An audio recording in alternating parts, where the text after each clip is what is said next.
कि जो terms use कर रहा था इलेक्शन कमीशन के मैपिंग या टेक्नोलॉजी का सहारा लेकर के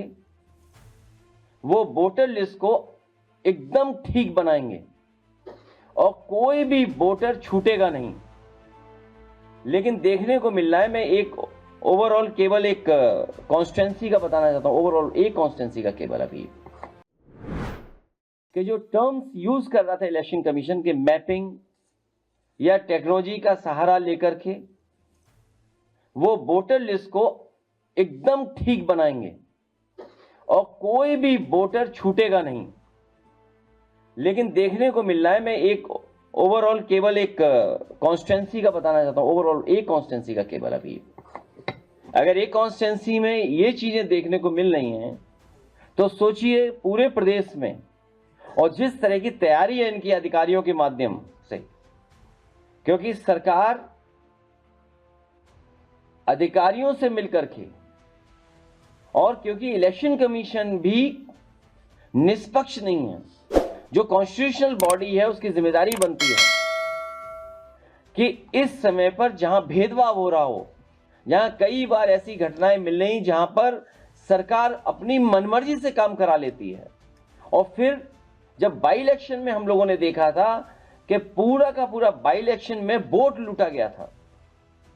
और अधिकारियों को लगा करके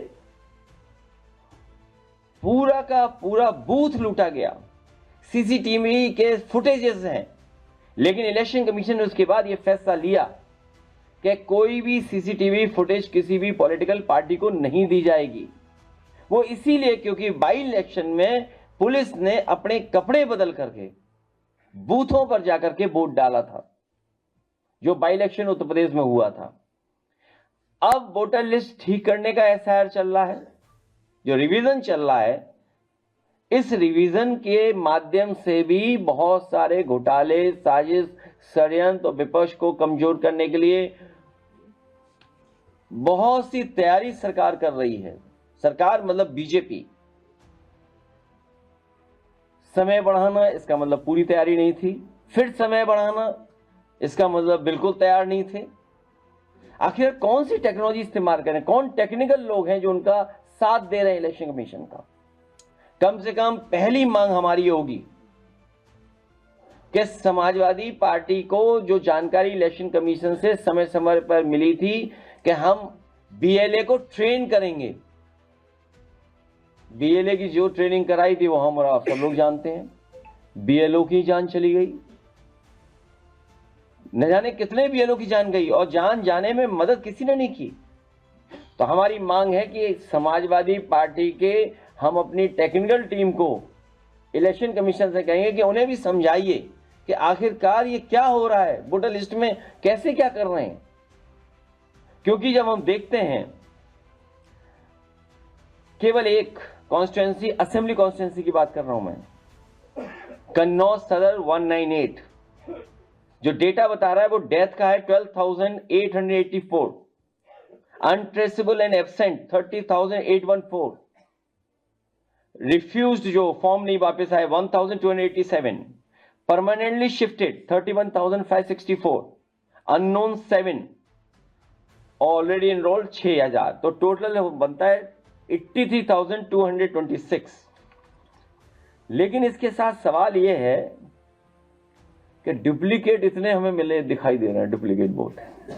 ये डुप्लीकेट देखिए आप, मैं कहूंगा स्क्रीन पर रन थ्रू कर दें वो डुप्लीकेट, ये देखिए डुप्लीकेट। मतलब इतना इलेक्शन कमीशन क्या कर रहा है, एक ही नाम से दो वोट। ये आप रन थ्रू कर दो, ये देखिए ये है लिस्ट, और बाकायदा लिस्ट है नाम के साथ। और तब हम लोगों ने, जब हम अपने एफर्ट से मैनुअली,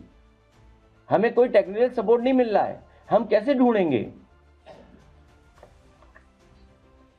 हम कैसे ढूंढेंगे कि डबल है नाम, हम कितने पन्ने पलटेंगे। तो मेरी मांग है कि इलेक्शन कमीशन हम लोगों का सहयोग करे, वो टेक्निकल एक्सपर्ट्स पार्टी कार्यालय भेज दें, या कोई लैब हो या कोई ट्रेनिंग इंस्टीट्यूट हो, वहां हम अपने वर्कर्स को भेजेंगे बूथ स्तर के, जिससे कि वो भी ट्रेन होकर के आए और ये पता कर सकें कि कोई डबल बोर्ड तो नहीं बना लिया बीजेपी ने, या फर्जी बोर्ड तो नहीं बना लिया है, क्योंकि अब फर्जी बोर्ड बनाने की तैयारी कर रहे हैं लोग।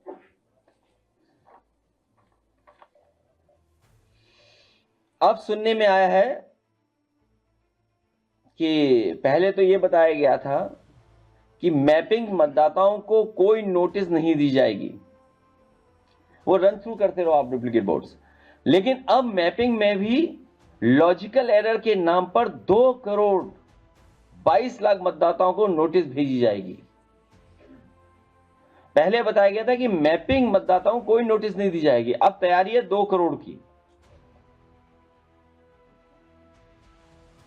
तो कुल मिलाकर जो नोटिस जाने वाली है वो 3 करोड़ 26 लाख मतदाताओं को नोटिस भेजी जाएगी। सबसे महत्वपूर्ण सवाल,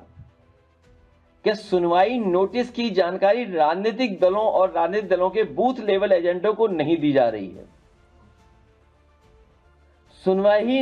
कब होगी, कैसे होगी, उसकी कोई जानकारी बीएलए को नहीं दी जा रही है,